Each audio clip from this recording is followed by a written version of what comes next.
أعوذ بالله من الشيطان الرجيم بسم الله الرحمن الرحيم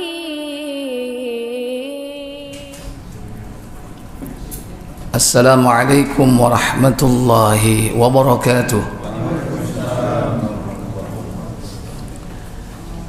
إن الحمد لله نحمده ونستعينه ونستغفره ونعوذ بالله من شرور أنفسنا ومن سيئات أعمالنا من يهده الله فلا مضل له ومن يضلل فلا هادي له وأشهد أن لا إله إلا الله وحده لا شريك له وأشهد أن محمدا عبده ورسوله اللهم صل وسلم وبارك على محمد صلى الله عليه وعلى آله وأصحابه ومن تبعهم بإحسان إلى يوم الدين أما بعد.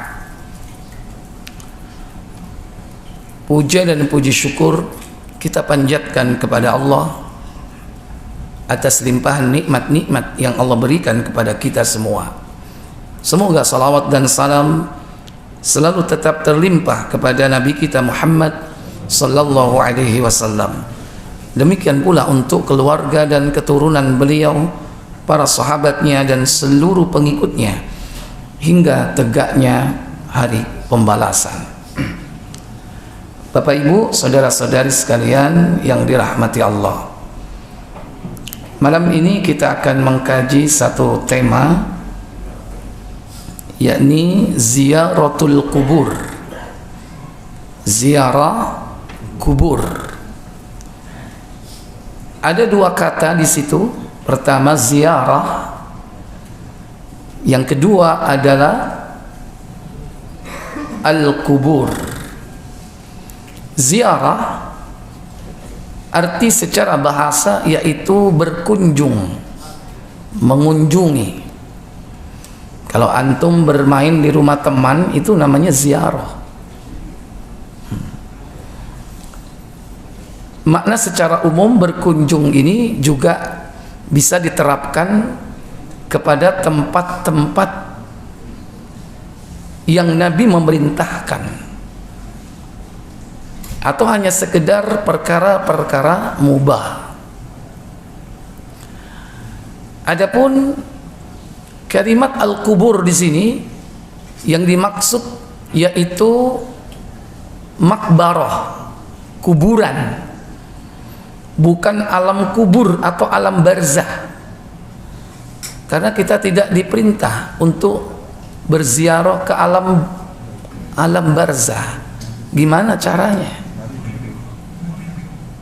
Yang dimaksud kubur di situ yakni yang ada di atas bumi, tempat bersemayamnya jasad-jasad manusia. Itulah makbarah, yaitu kuburan.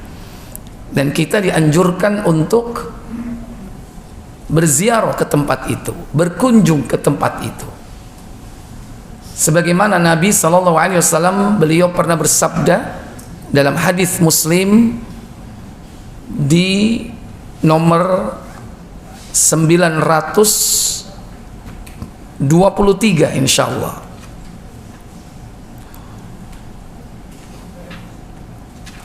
Beliau pernah mengatakan qad nahaitukum an thalathin. Dulu aku pernah melarang kalian terhadap 3 perkara. Nah, salah satunya yaitu ziarah kubur.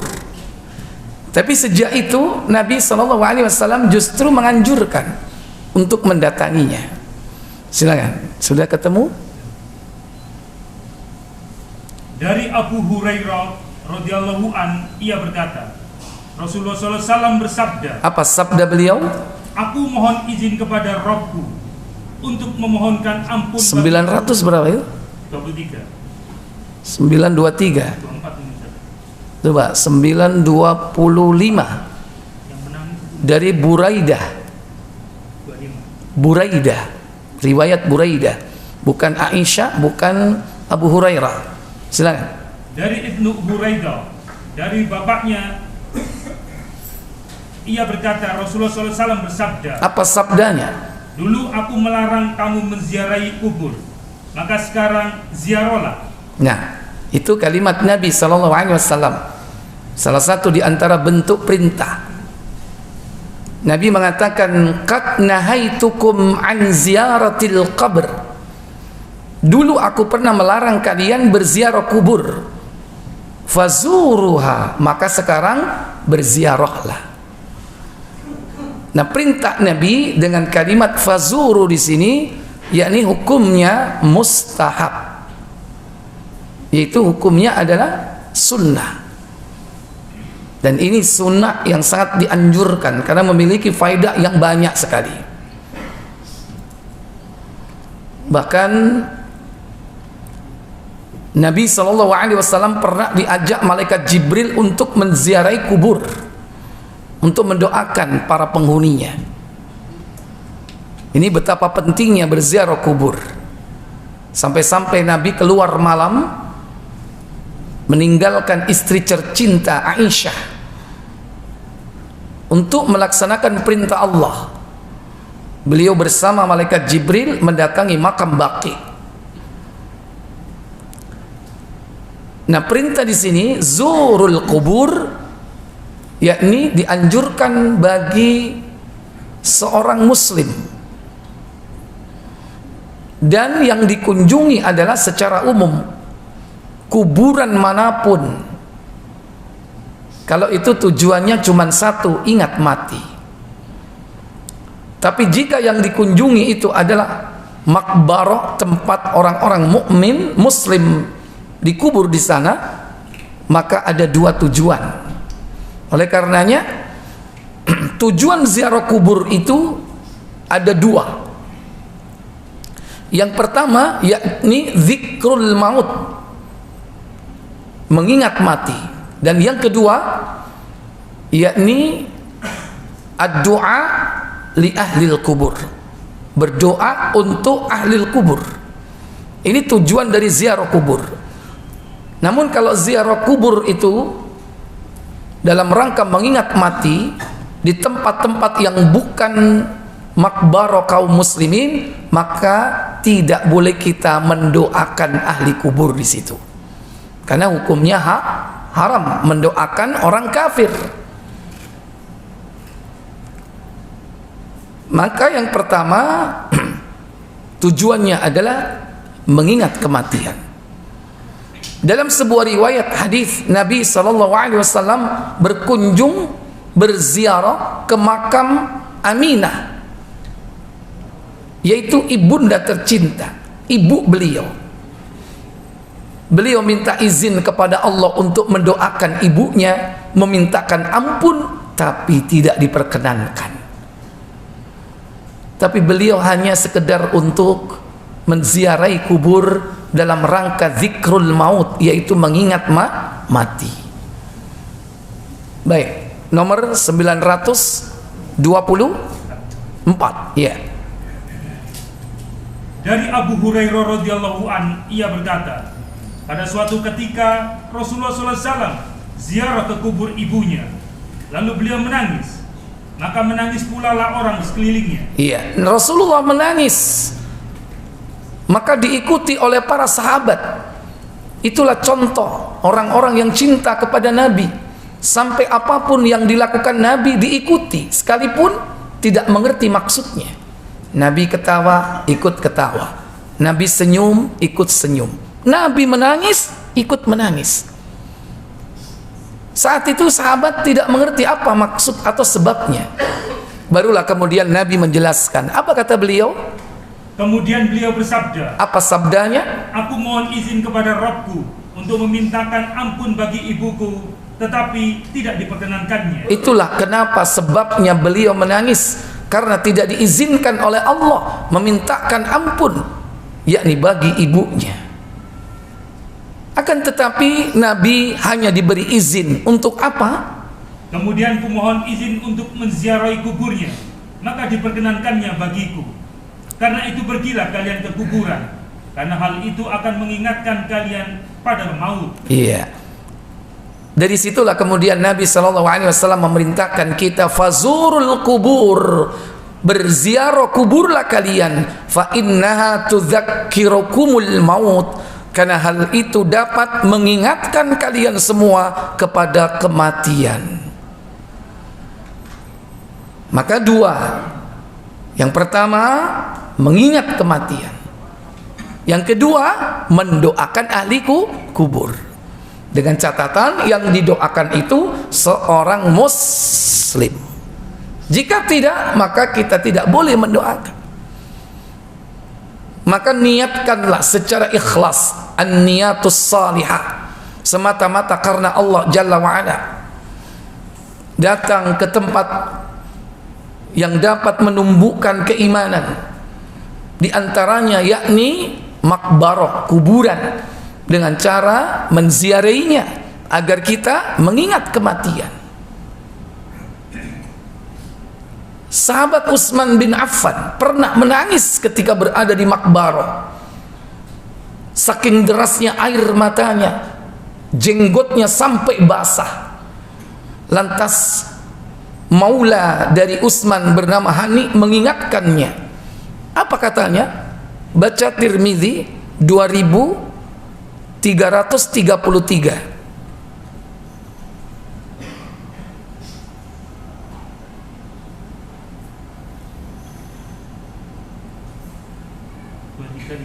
Ya.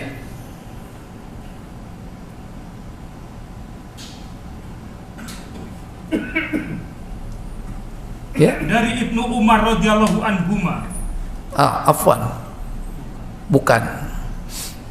2308. 2308.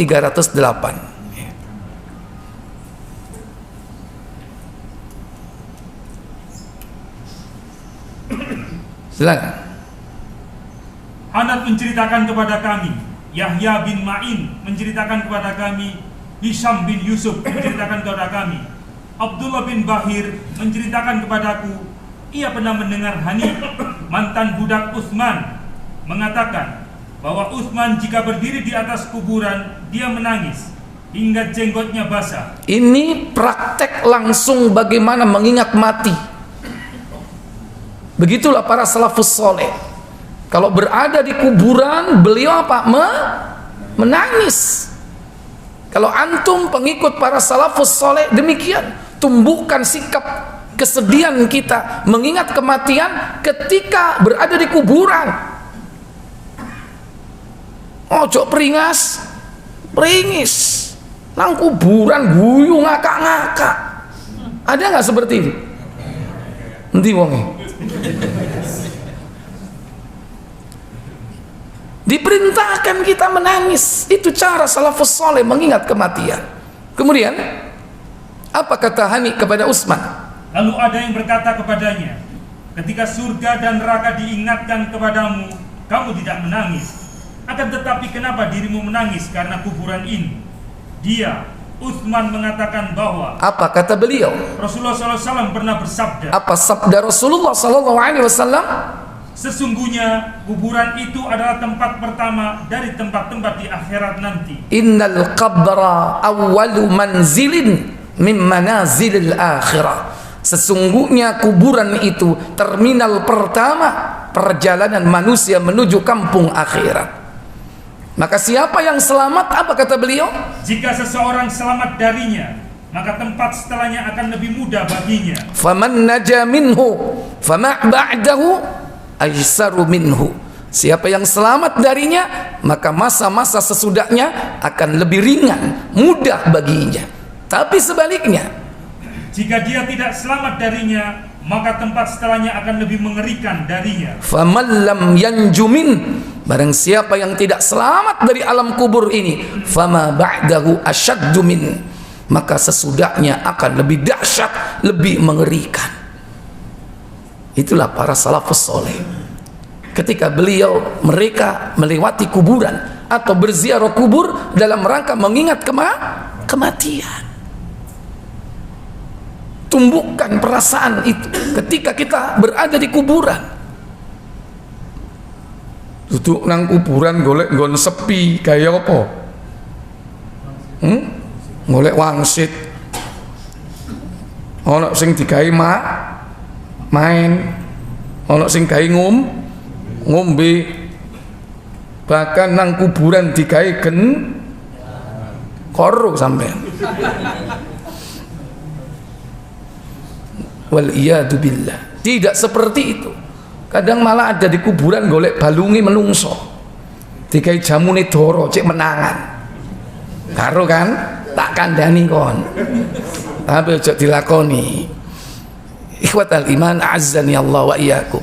Tumbuhkan sikap kesedihan, ketakutan ketika berada di kuburan. Itu tujuannya, yakni apa? Zikrul maut, mengingat kematian.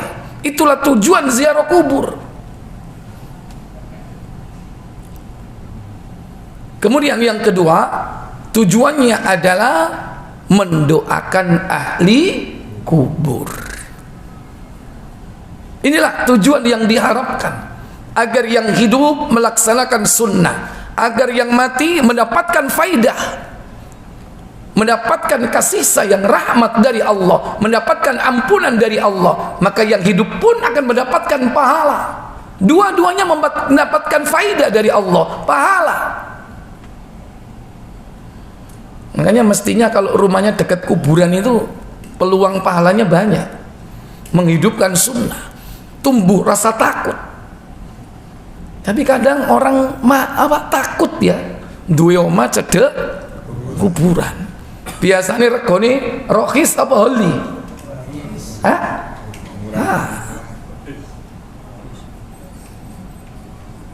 Justru orang-orang beriman itu sebagai pengingat bagi dirinya. Mendoakan ahli kubur, salah satu di antara tujuan ziarah kubur, di mana Nabi SAW memberikan bagaimana tata cara mendoakan mereka.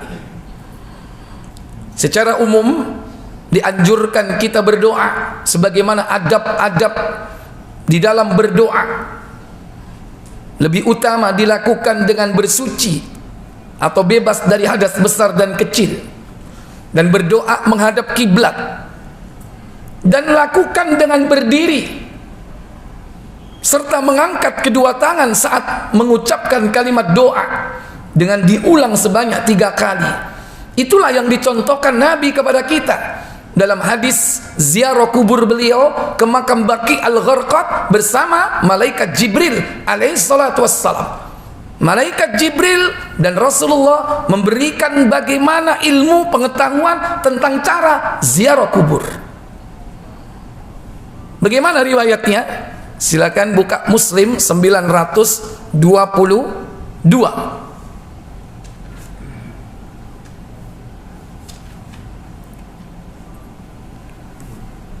Antum dicek yang digital versinya nomor 500 ya.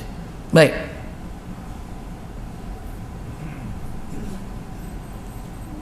Silakan. Dari Aisyah. Ya, silakan.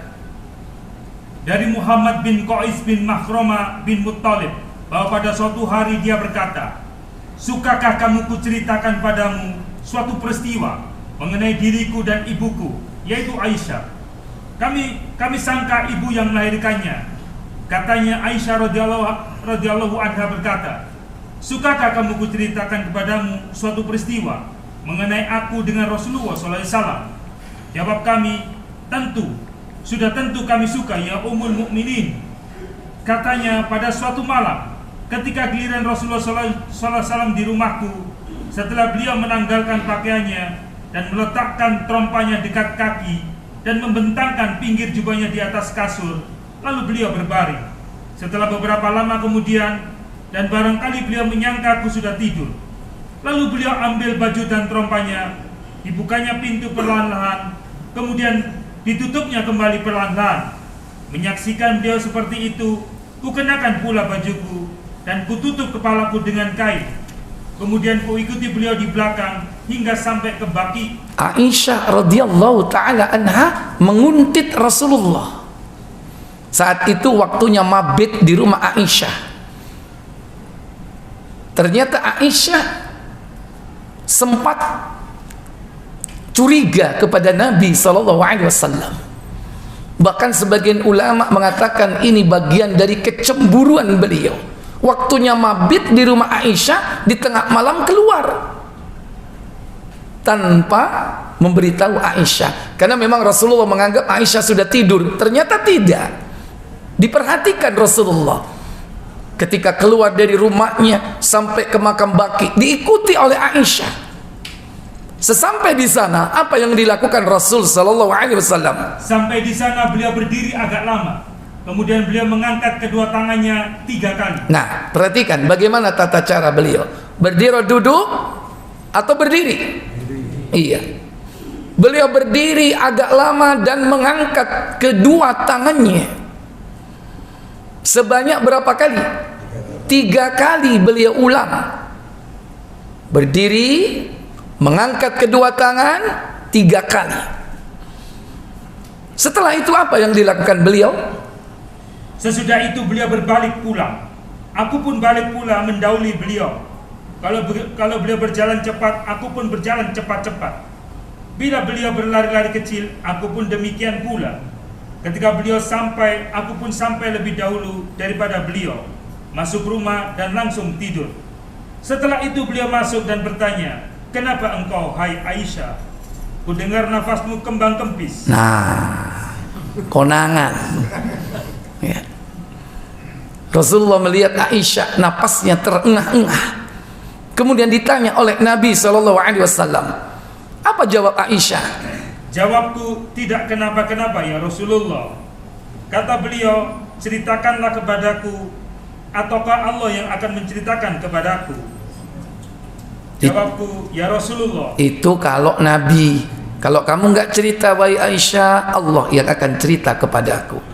Kalau antum, apa ancamannya? Halo, ngomong sama harimnya, kau nek gak cerita, gak tak turno mulai wanita. Paling ancamannya apa? Ketika itu duwe. Ya. Ini perkara penting ini. Sampai Nabi itu menekan dada Aisyah hingga terasa sakit. Kenapa? Karena Aisyah curiga kepada Nabi.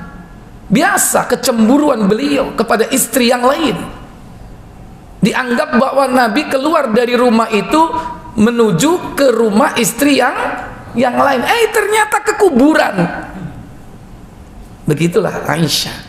Dan begitulah menikahi seorang gadis. Cemburunya tinggi. Tahu ngerasa no? Nek kurung yo dulangi meneh. Lanjut. Jawabku, "Ya Rasulullah, demi bapak dan ibuku." Lalu kuceritakan kepada beliau apa yang telah terjadi. Kata beliau, "Kalau begitu engkaulah kiranya bayangan hitam yang kulihat di hadapanku tadi." Jawabku, "Benar ya Rasulullah." Lalu beliau menolakkan dadaku sehingga terasa sakit bagiku. Walahadani fi sadri lahdatan, hingga beliau menolak dadaku, kata Aisyah, sehingga terasa sakit dadaku. Kemudian apa katanya? Kemudian beliau berkata, "Apakah engkau masih curiga Allah dan Rasulnya akan berbuat curang terhadapmu?" Adzunanti ayyahifallahu alaik, apakah kau curiga Allah dan Rasulnya berbuat curang kepadamu? Kemudian apa kata beliau? Jawabku, "Setiap apa yang dirahasiakan manusia pasti Allah mengetahuinya juga." Kemudian Rasulullah SAW menceritakan kepada beliau sampai keluar. Katanya, "Tadi Jibril datang, tetapi karena dia melihat ada engkau, dia memanggilku perlahan-lahan sehingga tidak terdengar olehmu. Aku menjawab panggilannya tanpa terdengar pula olehmu. Dia tidak masuk ke rumah karena engkau telah menanggalkan pakaianmu." Itulah sifat dari malaikat. Sekalipun makhluk yang tidak punya nafsu, tapi memiliki rasa malu yang tinggi karena dia berakal, sehingga dia tidak mau melihat aurat manusia, baik laki ataupun perempuan. Karena malaikat ini diberi sifat malu yang tinggi, sehingga kalau antum telanjang itu mesti ditinggal oleh malaikat. Ketika antum masuk kamar mandi, maka malaikat meninggalkan antum. Ketika antum jima suami istri, maka dia meninggalkan antum semua. Makanya dianjurkan kita berdoa di 2 waktu itu, agar jangan sampai ketika malaikat meninggalkan kita, yang masuk adalah syaitan. Lanjut. Dan aku mengira engkau sudah tidur. Karena itu aku segan membangunkanmu, khawatir engkau akan merasa sepi. Jibril berkata kepadaku, Allah memerintahkan supaya Anda datang ke Baqi, memohonkan ampun bagi para penghuninya. Lalu apa yang harus kuucapkan sesampainya aku di sana? Inna rabbaka ya'muruk, sesungguhnya Rabbmu memerintahkan kamu an ta'ti ahlil Baqi, untuk mengunjungi yakni yang orang-orang di makam di ahlil Baqi. Baqi al-Gharqad, karena di situ ada pohon gharqad, sekarang udah nggak ada, ditebang. Fayastaghfiru lahum, dan agar engkau memberikan atau mendoakan agar mereka mendapatkan ampunan dari Allah Jalla wa Ala. Kemudian Nabi mengatakan, bagaimana cara aku mengucapkan atau mendoakannya? Maka Jibril mengajarkan doanya. Apa katanya? Ucapkanlah, Assalamu ala ahli diyari minal mu'minin wal muslimin, wa yarhamullahul mustaqdimin mina wal mustakhirin, wa inna insyaallahu bikum lalahikun. Iya, Nabi SAW diperintahkan oleh malaikat mengucapkan kul Allah assalamu ala ahli diyari minal mu'minina wal muslimin, wa yarhamullahu al-mustaqdimina minna wal mustakhirin, fa inna insyaallahu bikum lalahikun. Assalamu ala ahli diyar, salam sejahtera bagi kalian semua wahai para penghuni rumah, yakni orang-orang mukmin dan orang-orang muslim. Wa yarhamullahu, semoga Allah merahmati kalian semua, al-mustaqdimina minna, baik yang mendahului, wal mustakhirin, dan yang datang kemudian. Fa inna insyaallahu bikum lalahikun, dan jika Allah menghendaki kami pasti akan menyusul kalian semua. Ini diucapkan Bapak Ibu sebanyak berapa kali? 3 kali. Dengan cara mengangkat apa? Kedua tangan. Dan dengan cara apa? Berdiri. Tentu menghadap kiblat merupakan adab dalam berdoa. Seandainya makbaro atau kuburan itu tidak selaras dengan posisi kita menghadap kiblat, maka yang diutamakan menghadap kuburannya atau menghadap kiblatnya? Halo? Menghadap kiblatnya, sekalipun mungkin barangkali membelakangi kuburan, tapi kita menghadap ke arah kiblatnya. Mungkin kiblat di sana, sementara kuburannya pas mepet tembok. Antum bisa nggak di sebelahnya tembok ini? Nggak bisa. Maka antum di depan tembok, belakangnya kuburan. Kiblatnya menghadap ke sana, kuburannya di belakang misalnya. Lebih mengutamakan menghadap kiblatnya, bukan menghadap ke kuburnya. Itulah adab dalam berdoa dan berdiri. Bagaimana dengan cukup berdiri? Diisyaratkan oleh Allah di dalam Al-Quran surat At-Taubah pada ayat 84. Allah katakan, wala tusalli ala ahadim minkum mata abadan wala takum ala qabri. Dan janganlah kalian menyolatkan jenazah orang-orang yang mati di antara kalian di kalangan orang-orang munafik, dan jangan kau berdiri di atas kuburnya. Apa yang dimaksud berdiri di atas kubur? Mendoakannya. Berarti mendoakannya dengan apa? Berdiri.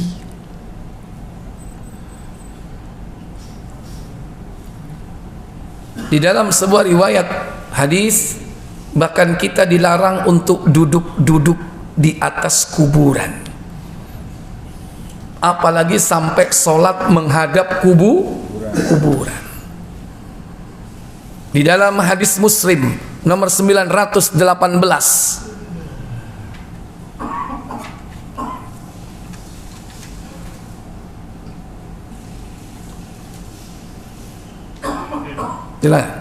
dari Abu Murthadi Al-Ghonawi radhiyallahu an, ia berkata, Rasulullah SAW bersabda. Apa sabda beliau sallallahu alaihi wasallam?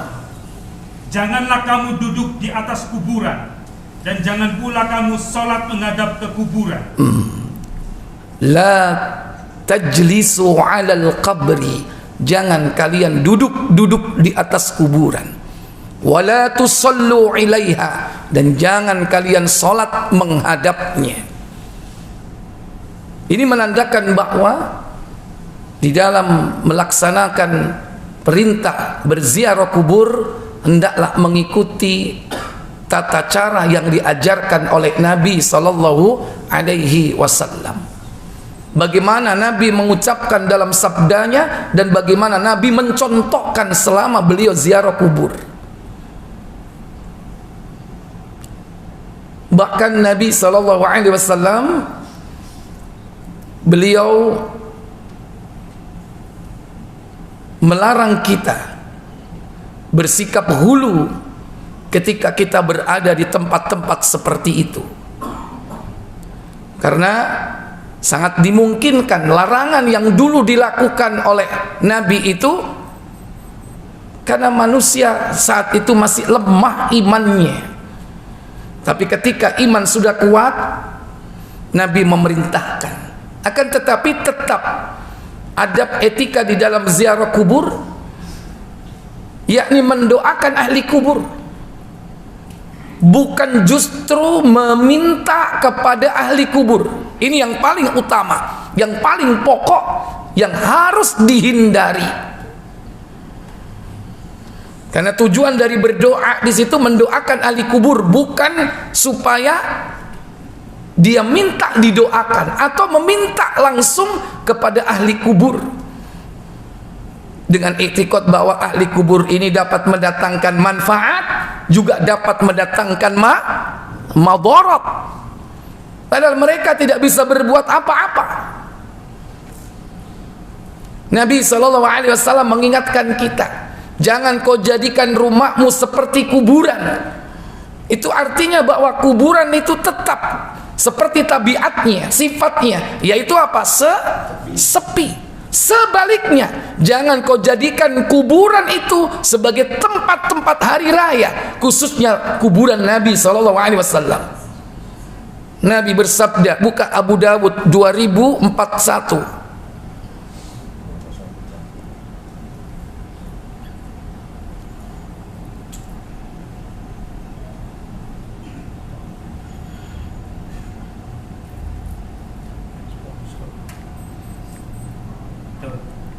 Silakan. Dari Abu Hurairah radhiyallahu an bahwa Rasulullah SAW bersabda. Apa sabda beliau sallallahu alaihi wasallam?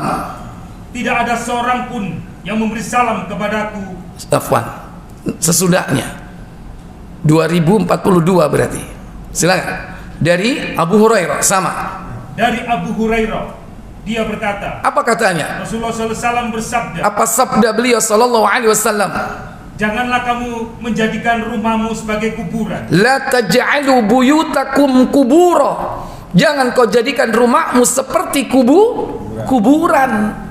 Rumah kita harus ramai. Ramai dengan apa?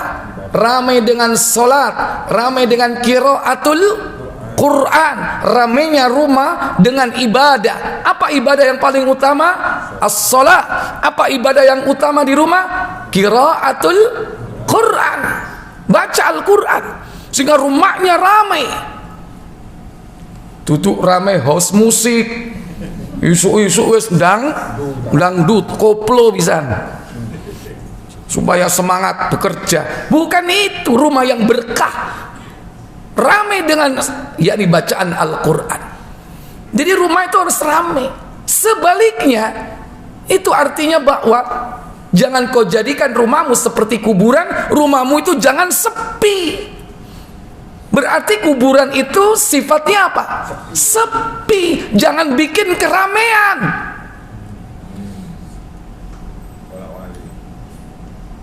Sekarang zaman ini wali omai sepi, kuburannya rame. Kalau seandainya rame ziarah kubur dan sesuai dengan syar'i, mungkin diperbolehkan. Maka di hari-hari tertentu makam Baqi Al-Gharqad rame, karena memang ada timernya, ada timingnya. setiap pagi dan sore. Itu pun hanya berapa jam? 1 jam. Ada waktu-waktu tertentu sehingga mereka datang mendoakan ahli kubur. Kalau jamnya sudah selesai, tutup, selesai. Secara umum sepi tidak? Sepi. Sebaliknya apa kata Nabi sallallahu alaihi wasallam? Dan janganlah kamu menjadikan kuburanku sebagai hari raya. Wala taj'alu qabri 'idan, dan jangan kau jadikan kuburanku, sebaliknya, kuburanku, kuburan Nabi, 'idan, tempat id, apa? Tempat hari raya. Kalau hari raya itu apa? Rame atau tidak? Rame. Bahkan di hari raya itu lazim memukul rebana. Bukan seperti itu, Nabi melarang, wala taj'alu qabri 'idan, jangan kau jadikan kuburku tempat hari raya. Kalau seandainya kalian mengucapkan salawat dimanapun, salawatmu akan tetap sampai kepada beliau. Apa kata Nabi sallallahu alaihi wasallam? Dan bersalawatlah kepadaku, karena sesungguhnya salawatmu sampai kepadaku dimanapun kamu berada. Iya. Wassallu alayya, dan salawatlah kepadaku. Inna salatakum tablughuni haitsuma kuntum, karena salawatmu yang kau ucapkan untukku akan sampai kepadaku di mana saja kau berada. Karena malaikat khusus dihadirkan untuk menyampaikan salam dan salawat Nabi sallallahu alaihi wasallam. Oleh karena itu, jangan salah kaprah Bapak Ibu Saudara sekalian. Kalau ziarah kubur itu, mintalah kepada Allah untuk ahli kubur. Jangan minta kepada ahli kubur, sekalipun itu para nabi, para rasul yang meninggal di tempat itu. Contoh, kita datang ke makam Rasulullah, lantas sampai di sana kita mengucapkan, ya Rasulullah aghisni, tolong aku wahai Rasul. Boleh atau tidak? Tidak boleh minta kepada Rasulullah. Itu termasuk syirik. Mintalah kepada Allah Jalla wa'ala. Bahkan etika berziarah kubur, di kubur Nabi pun dianjurkan kita mengucapkan apa? Salam kepada beliau. Di samping mengucapkan salawat dimanapun, ketika kita mendekat makam beliau, ucapkan salam kepada beliau. Kenapa? Kalau kita mengucapkan salam kepada Nabi SAW, Allah mengembalikan ruh beliau dan menjawab salam kita. Baca 2041 sebelumnya tadi, dari Abu Hurairah. Dari Abu Hurairah radhiyallahu an, bahwa Rasulullah SAW bersabda, tidak ada seorang pun yang memberi salam kepadaku kecuali Allah kembalikan kepadaku ruhku, sehingga aku dapat menjawab salam kepadanya. Iya, ma min ahadin muslim, tidaklah seorang muslim yusallimu alayya, yang mengucapkan salam kepadaku, illa raddallahu ruhi, melainkan Allah mengembalikan ruhku, hatta arudda alaihi assalam, hingga aku menjawab salamnya. Padahal salam kepada Nabi terus menerus enggak? 24 jam tidak pernah berhenti. Udah jangan pakai logika, bukan bolak-balik bukan begitu. Kita nggak tahu seperti apa caranya. Yang jelas inilah anjuran kita mengucapkan salam dan salawat kepada Nabi sallallahu alaihi wasallam. Jangan minta kepada Nabi. Kalau minta kepada Nabi aja tidak boleh, apalagi selain dari Nabi. Ketemu piro kon jaluk. Ini yang perlu ditegaskan agar jangan sampai kita salah kaprah dalam ziarah kubur. Berikutnya, hindari berbagai macam tradisi-tradisi yang tidak ada tuntunan di dalam berziarah kubur. Yang kadang itu kita mengikuti tradisi orang-orang sebelum kita. Menjadi sebuah tradisi di negeri kita itu, kalau datang ziarah kubur bawa apa? Kembang. Halo? Kok menengai ditakoki kira.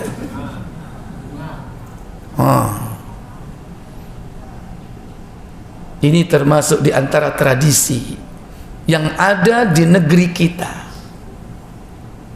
Kalau itu merupakan kebiasaan orang-orang jahiliyah sebelum kita, di antara orang-orang kufar, mungkin Hindu, mungkin Buddha, dan kemudian kita mengikutinya, maka diancam oleh sabda Nabi, man tashabbaha biqaumin fahuwa minhum. Siapa yang menyerupai suatu kaum, maka dia termasuk kaum itu.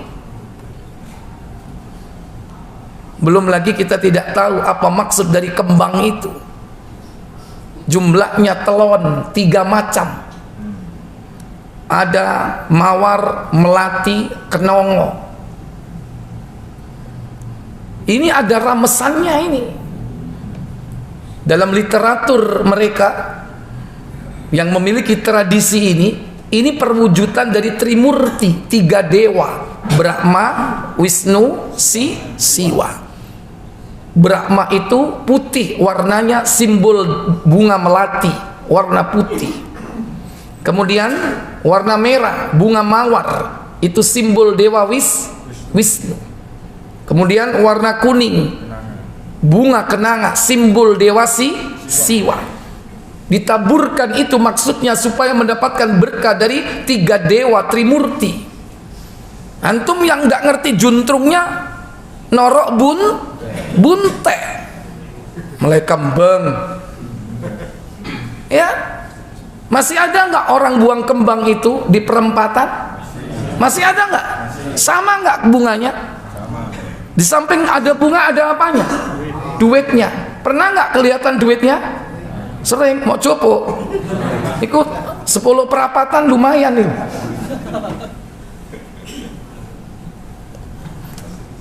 Ini tradisi yang dalam Islam tidak ada. Belum lagi berikutnya apa? Termasuk di antara tabdzir. Tidak boleh. Kalau itu tidak ada manfaat sama sekali, kita buang-buang harta kita, tidak ada manfaatnya. Wala tubadzir tabdzira. Jangan kalian menghambur-hamburkan hartamu secara boros. Innal mubadzirina kanu ikhwanas syayatin. Sesungguhnya boros atau pemboros itu teman-temannya syaitan. Bapak Ibu saudara sekalian, contohlah bagaimana para salafus saleh dalam melaksanakan tuntunan sunnah ziarah kubur,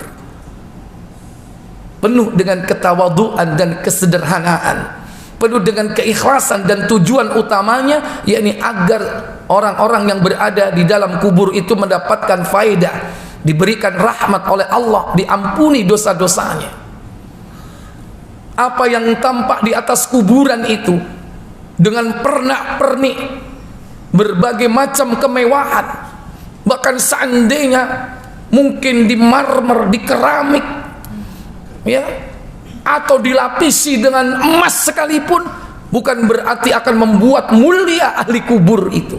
Ahli kubur itu mulia dengan amal solehnya, dengan iman yang benar, dengan amal solehnya. Kalaupun dia seorang yang melakukan dosa, dosanya akan diampuni dengan doa orang-orang yang masih hidup.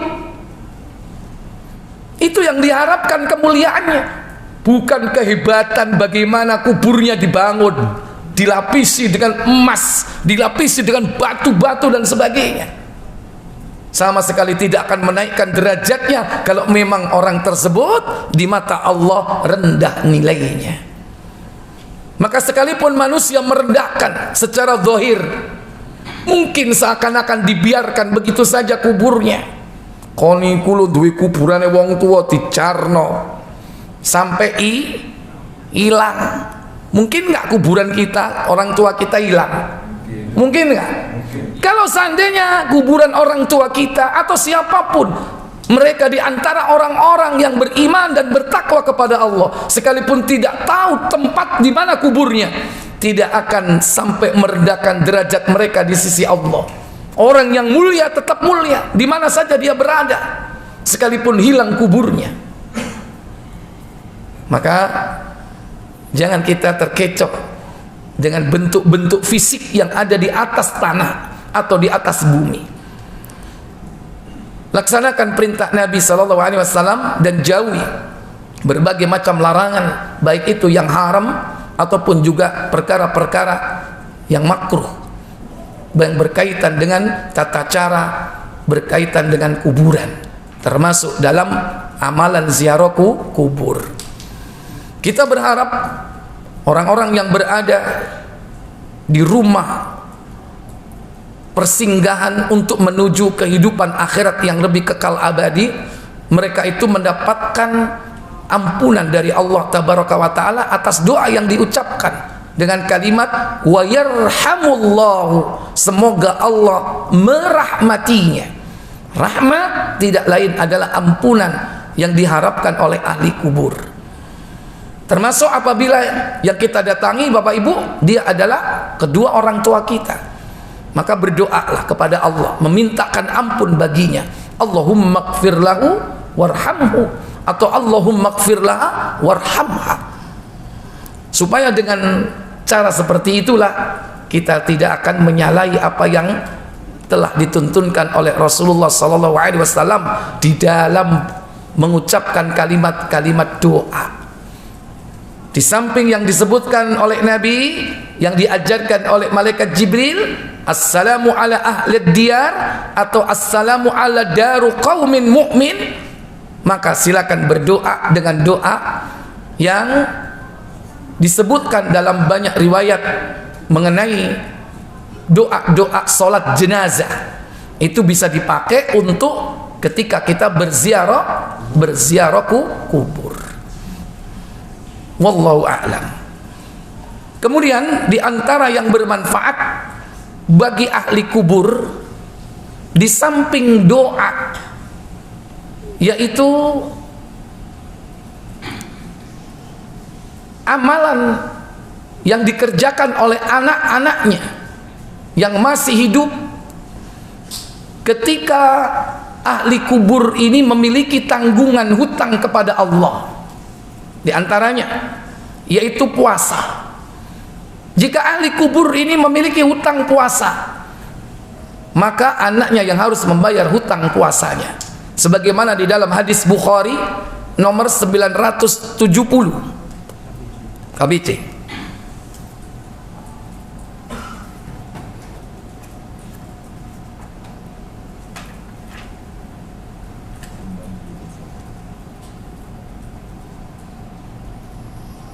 Dari Aisyah radhiyallahu anha, ia berkata, Rasulullah SAW bersabda. Apa sabda beliau sallallahu alaihi wasallam?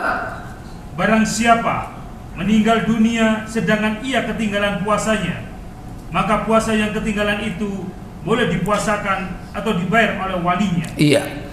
Maka ahli kubur akan mendapatkan pahala dari amal yang dilakukan oleh anaknya ketika ahli kubur itu memiliki hutang kepada Allah. Man mata fa'alaihi shaum sama anhu waliyuh.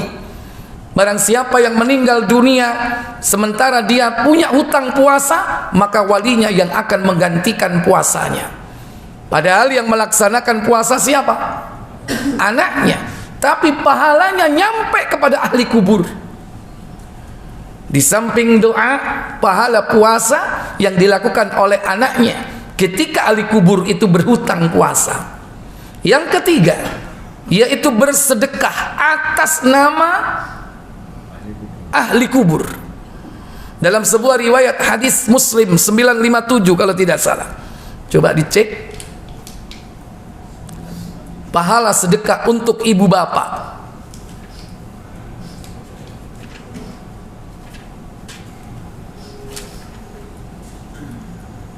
Silakan. Dari Aisyah radhiyallahu anha, ia berkata, seorang laki-laki datang bertanya kepada Rasulullah SAW, ya Rasulullah, ibuku meninggal dengan tiba-tiba dan beliau tidak sempat berwasiat. Menurut dugaanku, seandainya dia sempat berbicara, mungkin dia akan bersedekah. Dapatkah beliau akan pahalanya jika aku bersedekah atas nama beliau? Iya. Dapatkah pahalanya jika aku bersedekah atas nama beliau, katanya? Maka apa jawab Nabi? Jawab Rasulullah SAW, iya, dapat. Dapat. Silakan bersedekah dengan harta yang kita miliki untuk kedua orang tua kita yang sudah meninggal. Di samping beliau sendiri punya amal jariah yang dilakukannya sendiri saat dia hidup, maka kita memiliki hasil kerja usaha yang semua itu ada hakikatnya adalah milik orang tua kita. Seorang datang kepada Nabi dan mengatakan, inna li malan wa waladan, aku memiliki harta dan anak, wa kana abi ayyajtahamali, tapi bapakku suka intervensi dalam urusan duniaku. Maka apa jawab Rasulullah sallallahu alaihi wasallam? Anta wa maluk li abik, kamu dan hartamu adalah milik orang tuamu. Maka harta yang kita infakkan, sedekahkan atas nama orang tua kita, itu hakikatnya adalah hasil kerja juga dari orang tua kita. Wallahu a'lam. Baik, mungkin ini yang bisa saya sampaikan sebelum saya tutup. Nanti setelah adzan kita masuki sesi tanya jawabnya. Silakan adzan dulu. Baik Bapak Ibu saudara sekalian, dari kesimpulan pelajaran kita pada malam ini, yakni bagaimana adab etika kita dalam melaksanakan perintah ziarah kubur. Pertama, yaitu niat yang baik, semata-mata karena Allah Jalla wa'ala, bukan karena tradisi, bukan karena nggak enak sama teman. Karena memang ziarah ini tidak ditetapkan waktunya, bebas, kapanpun boleh, siang, malam. Rasulullah tengah malam ziarah ke Baqi, berarti bukan larangan. Mau sore, mau pagi, mau siang, mau malam, bulan apapun. Jangan dikhususkan ziarah kubur itu di bulan-bulan tertentu atau di hari-hari tertentu. Semua hari diperbolehkan untuk ziarah kubur. Niat ikhlas karena Allah dan melaksanakannya untuk mendapatkan pahala dari Allah. Yang kedua, ditujukan amalan ini untuk mengingat kematian. Yang ketiga, dalam rangka mendoakan ahli kubur. Yang keempat, ikuti adab-adab ketika kita berdoa, sebagaimana secara umum kita meminta kepada Allah Jalla wa'ala, terutama ketika ziarah kubur, yaitu dengan mengucapkan doa tersebut sambil berdiri dan mengangkat kedua tangannya. Yang keempat, yaitu menghindari perkara-perkara yang tidak dituntunkan di dalam ziarah kubur, apakah itu berkaitan dengan tradisi dan budaya atau berkaitan dengan perkara-perkara tabdzir dalam urusan dunia. Dan yang kelima, hindari berbagai macam perbuatan-perbuatan yang menjurus kepada kesyirikan di dalam berinteraksi dengan apa saja yang berkaitan dengan kuburan. Karena dimungkinkan yang dikunjungi itu adalah kuburan orang-orang soleh, kuburan orang-orang yang memiliki kedudukan tinggi di mata Allah, di sisi Allah, yaitu kedudukan para nabi dan rasul. Maka berhati-hatilah, karena hati ini kadang-kadang mudah untuk dipengaruhi oleh syaitan. Apalagi punya temannya ini bisa mempengaruhi. Kadang-kadang kita sudah benar, belajar dengan benar, tapi karena bergaul dengan teman-teman yang nggak benar, akhirnya ikut nggak benar. Kan Nabi memperingatkan, ar-rajul ala dini khalili, seseorang itu tergantung bagaimana adat, kebiasaan atau agama temannya. Fal yandur ahadukum man yukhalil, maka perhatikan siapa di antara kalian yang menemani. Kadang-kadang karena teman, berangkat rombongan, oh iki kudu ngene, jarene ngene, katut akhirnya. Ini berbahaya. Kemudian yang terakhir, mintalah perlindungan kepada Allah Tabaraka wa Ta'ala untuk senantiasa tetap dalam keimanan dan amal soleh kita. Setiap saat inilah yang kita mintakan, agar jangan sampai amalan-amalan yang berkaitan dengan ibadah kepada Allah Tabaraka wa Ta'ala, kita mencoba untuk mengimprove, mengembangkan atau berinovasi. Kalau tanpa pertolongan dari Allah Jalla wa Ala, kecenderungan manusia itu dengan jiwa kreativitasnya dia akan berinovasi, yang kadang inovasi itu masuk ke ranah apa? Ke ranah urusan ibadah yang mestinya tauqifi, yaitu dibimbing langsung oleh Allah dan Rasul sallallahu alaihi wasallam. Wallahu a'lam. Baik, sebelum saya tutup, seperti biasa saya beri kesempatan untuk tanya jawab. Silakan. Ya, 1, 2, 3, 4, 5. Cake ini Ren. Ya udah, silakan, fadhal, singkat.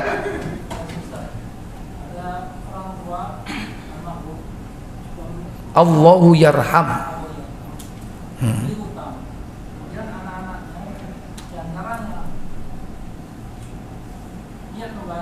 Dan sudah dilaksanakan, dititipkan salah satu saudara, pola dia dibayar atau tidak, yang kita nggak tahu. Kalau kita tanyakan takut tersinggung, pertanyaannya, apakah kewajiban orang tua sudah selesai sama Allah? Sama saudara ini dibayar atau tidaknya nggak ngerti. Ya. Sudah terbayar, sudah ada dalahnya, sudah dikasih. Apa kewajiban orang tua? Ya, baik. Yang lain tadi? Silakan, Pak. Apa sunahkan setiap mengangkat anak? Ya. Dalam waktu sunah salat.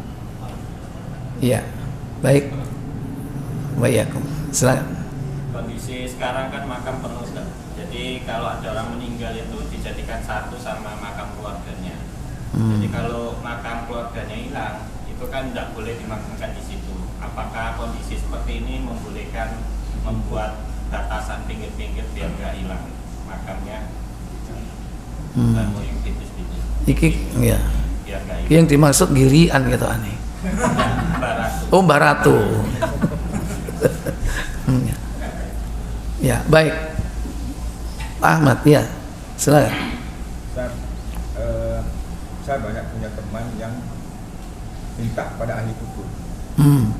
Dan saya bergaul dengan mereka lebih dari 20 tahun. Ketika saya tanya apa dalilnya, mereka berdalil dengan ayat ternyata.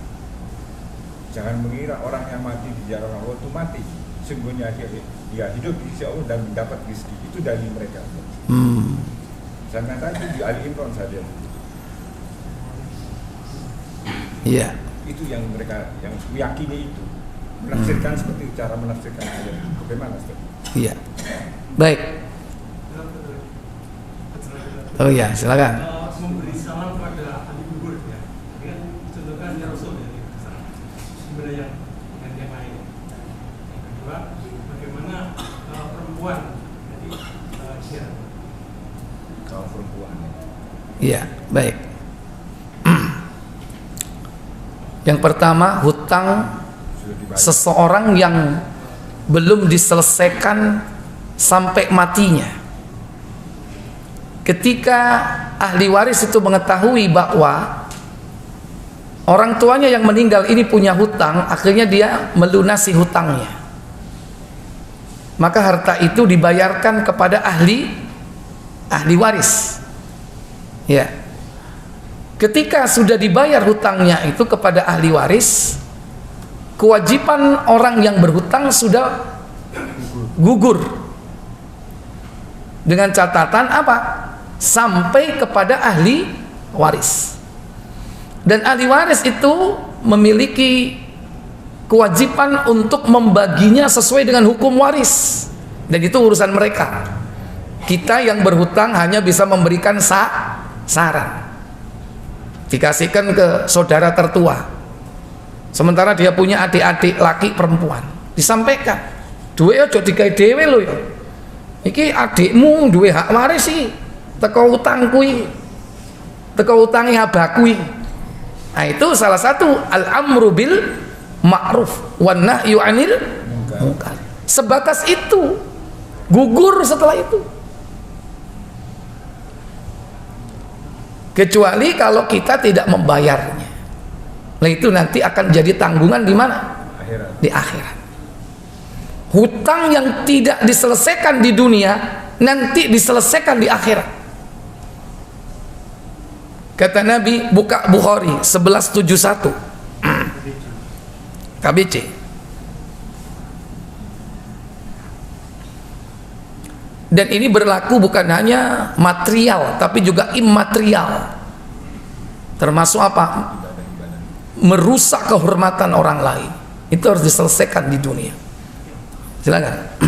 Dari Abu Hurairah radhiyallahu an, Rasulullah SAW bersabda, Apa sabdanya?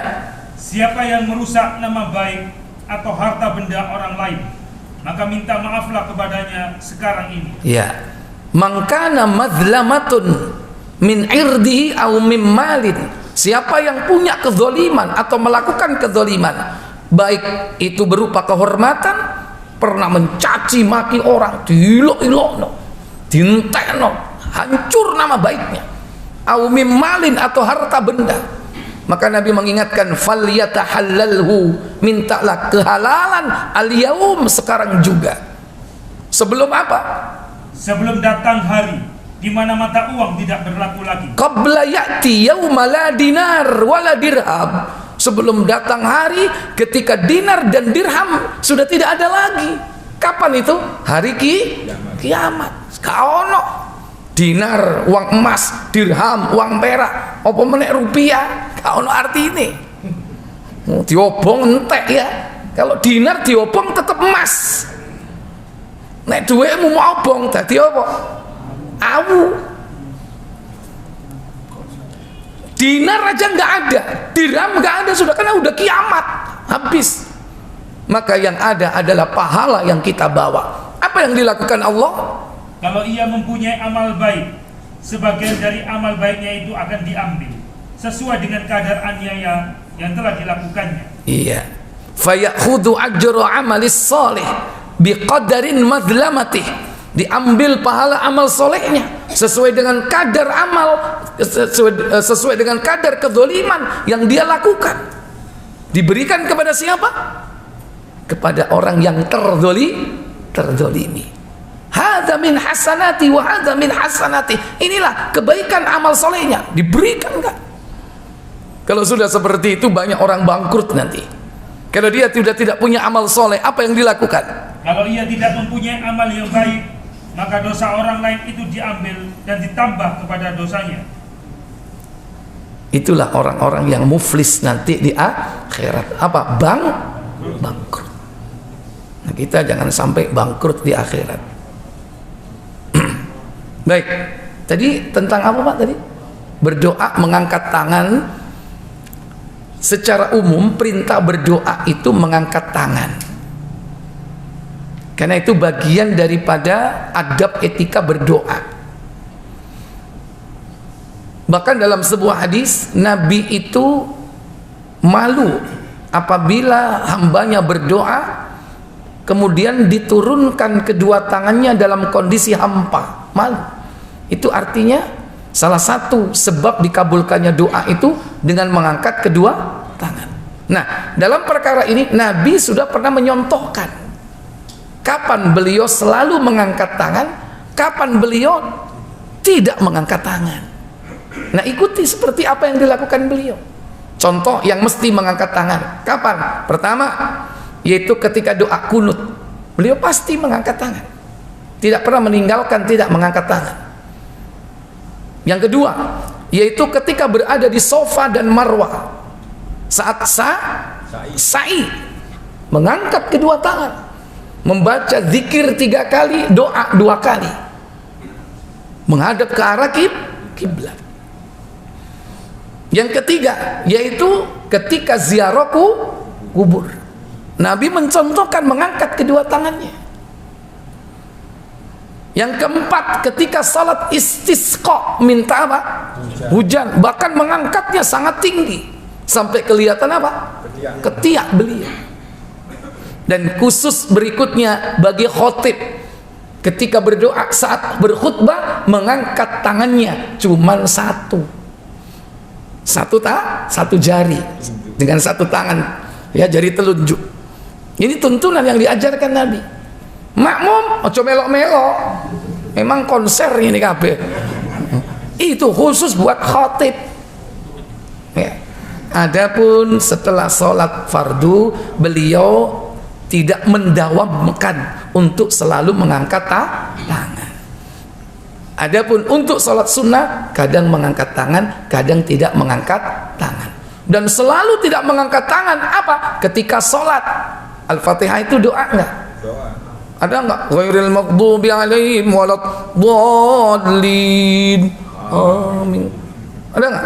Enggak ada contohnya seperti itu. Atau doa yang lain. Contoh doa mau jima, doa enggak? Antum angkat tangan enggak? Nabi yukarru rek. Tapi kan enggak kan? Doa mau masuk apa? Kamar mandi. Mengangkat tangan atau tidak? Kapan mengangkat tangan? Kapan tidak mengangkat tangan? Ikuti Nabi Sallallahu Alaihi Wasallam. Ya. Kemudian pertanyaan tentang masalah kuburan itu ya, yang hilang itu ya, yaitu itu masalah yang mungkin bisa dibicarakan lah itu. Karena tradisi antara daerah satu dengan daerah yang lain berbeda. Seperti di sini beda dengan yang di Saudi kan.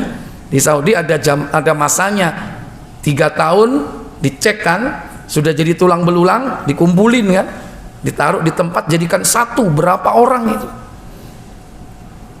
Kalau dicek bagian kakinya masih kelihatan utuh, dibiarkan. 3 tahun lagi dicek seutuh, dicarno. 20 tahun dicek utuh terus, dicarno Pak. Tapi nek ditelok wis gak ono, karek apa wae balung, dikumpulkan jadi satu untuk yang baru, diisi dengan yang baru. Di sini bisa dicek enggak? Bisa. Terus ya apa ngecek? Gak ono, ya kan? Memang caranya beda antara satu dengan yang lain. Kadang di sini juga ada kuburan itu kaplingan. Artinya sudah dibeli dari turun temurun dari nenek moyangnya dan dikubur selalu di situ. Ada yang seperti itu kan? Ada yang tidak dikapling tapi bebas, asal ada duit ditempatkan dimanapun. Jadi itu urusan duniawiyah, mengenai teknis bagaimana dia menempatkan mayat itu dengan hitungan waktu tertentu tergantung dari kebijakan pemerintah setempat. Dan kadang jangankan beda negara ya, beda kota aja sudah beda. Ada istilah nama Pak, Deso Mowo Coro. Beda desa itu beda aturan, bisa jadi seperti itu. Ada desa itu yang membiarkan kuburannya dikejing-kejing sehingga berlomba-lomba apa membangun kuburan. Ada yang desa itu sama sekali tidak boleh dikejing, ditinggikan dengan gundukan tanah aja nggak boleh. Itu jadi memang itu masuk kepada ranah apa, urusan dunia. Intinya adalah bahwa mayit itu kemuliaannya, kedudukannya di sisi Allah Jalla wa'ala tidak dilihat dari fisik kuburannya. Hatta kuburannya hilang, mbonangdi. Ya cuman kita tahu tempatnya di situ, tapi nggak jelas, nggak sebelah mana. Tapi kalau orang itu mulia, tetap mulia di hadapan Allah. Bisa jadi ruh tulang belulangnya sudah nggak ada sama sekali, jadi tanah. Tidak mesti orang itu kemuliaan ditinjau dari utuhnya jasad, nggak mesti. Bisa jadi hilang, sudah jadi tanah. Itu tetap kalau dia mulia di hadapan Allah. Tapi kalau memang Nabi, jelas pasti jasadnya utuh. Kenapa? Innallaha harrama 'alal ardi an ta'kulal jasadal anbiya.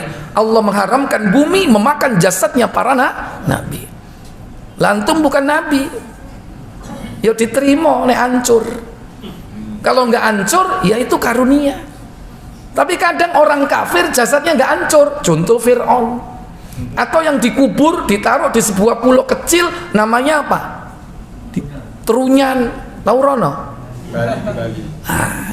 Kenapa? Terkondisikan dengan tanaman atau tanah, wallahu a'lam.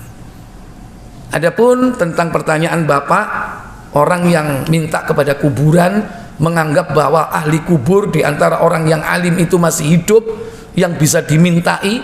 Nah, ayat ini harus dilihat penjelasan para ulama ahli tafsir. Apa yang dimaksud hidup di sisi Allah itu? Ternyata yang dimaksud hidup di situ, ruhnya para syuhada itu ditempatkan di surga, di dalam perut burung berwarna hijau. Buka Al-Baqarah surat kedua ayat 154. وَلَا تَقُولُوا لِمَنْ يُقْتَلُ فِي سَبِيلِ اللَّهِ أَمْوَاتٌ بَلْ أَحْيَاءٌ وَلَكِنْ لَا تَشْعُرُونَ. Apa kata Allah? Dan janganlah kamu mengatakan terhadap orang-orang yang gugur di jalan Allah bahwa mereka itu mati. Bahkan sebenarnya mereka itu hidup, tetapi kamu tidak menyadarinya. Baik, baca tafsirnya.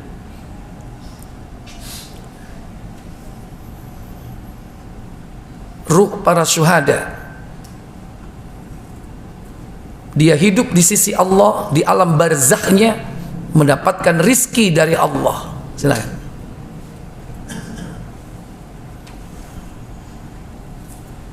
Melalui ayat ini Allah SWT memberitahukan bahwa orang-orang yang mati syahid di alam barzahnya dalam keadaan hidup, mereka diberi rizki oleh Allah, seperti yang disebutkan di dalam hadis Sahih riwayat Muslim, bahwa arwah para syuhada itu berada di dalam perut burung-burung hijau yang terbang di dalam surga kemana saja yang mereka kehendaki.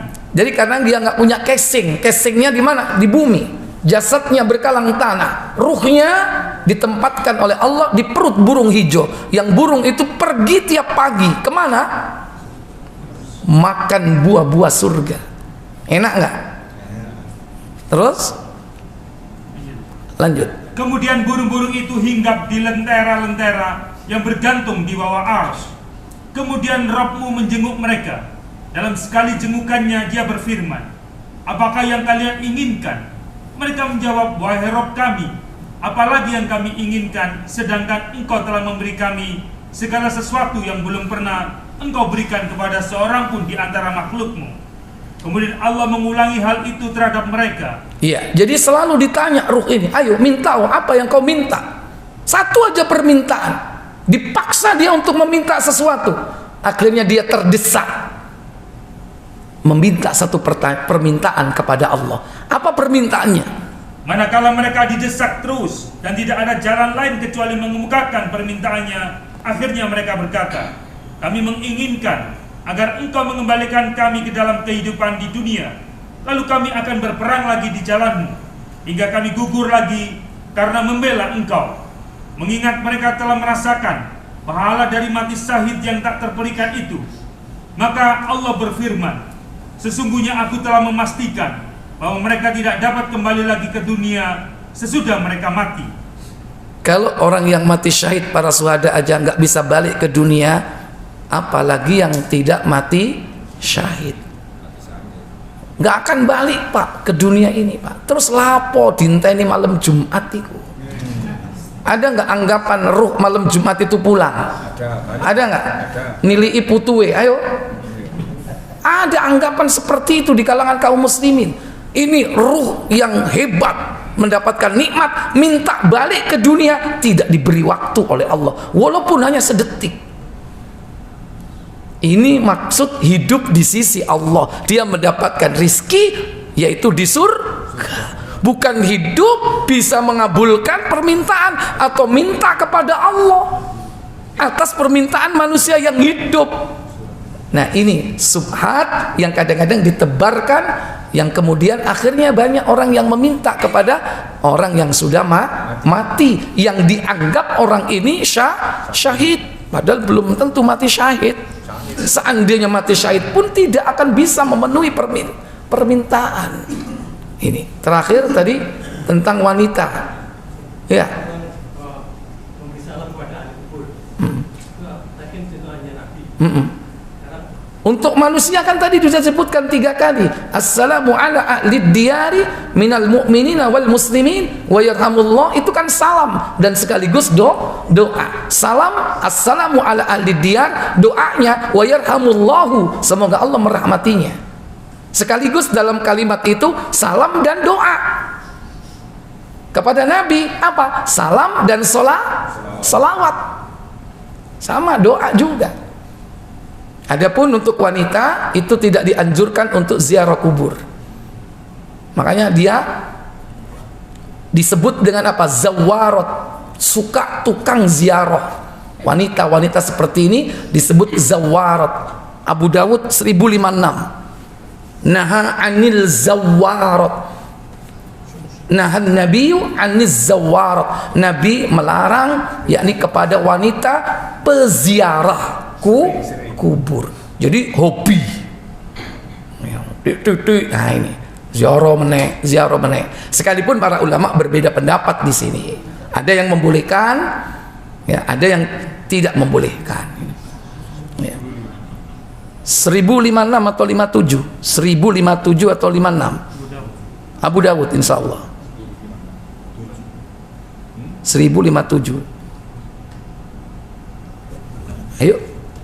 Jumat pada hari hujan. 56 Pak. Ya. Jadi mungkin itu yang bisa saya sampaikan karena sholat isya-nya udah larut.